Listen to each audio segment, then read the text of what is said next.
మీ బిడ్డ ఒక్కడే ఒక వైపున ఉన్నాడు. మీ బిడ్డకు వ్యతిరేకంగా ఏ రోజు ఫలాన్ని మంచి చేశాము అని చెప్పుకునేదానికి ఒక్కటంటే ఒక్కటి లేని వాళ్ళంతా కూడా ఈ రోజు ఏకమవుతా ఉన్నారు. మండల పరిషత్ సమావేశంలో ఎంపీటీసీ అధికారులకు షాక్ ఇచ్చారు. ఎంపీటీసీ అరుణ్ కుమార్ వినూత్నంగా నిరసన తెలిపారు. తక్షణమే పంపిస్తే మన మండలంలో రికార్డు చేసుకోవడానికి ఏమంటే ఆస్కారం. రైతుల పక్షాన్ని నిలబడతారే 10 ఉన్నా లేకున్నా కూడా నా 10 అయిపోయిన తర్వాత కూడా ఈ రైతుల పక్షాన్ని నిలబడతా. ఇచ్చిన అటువంటి కూడా సర్వే అది కూడా ఎప్పుడు వస్తుంది సార్? ఎప్పుడు వస్తుంది?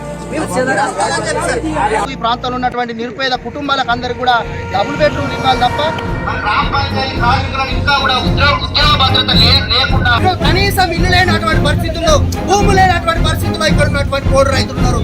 పింఛన్లు రాక ఇబ్బందులు పడుతున్నటువంటి పరిస్థితి ఉన్నది. ఈ యుద్ధంలో నా ధైర్యం మీరు, ఈ యుద్ధంలో నా నమ్మకం మీరు, ఈ యుద్ధంలో నా ఆత్మవిశ్వాసం మీరు.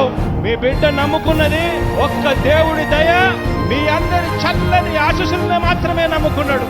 మీ అందరితో కూడా ఒకటే కోరుతా ఉన్నా, మీ ఇంట్లో మంచి జరిగిందా లేదా అన్నది ఒక్కటే కొలమానంగా తీసుకోండి.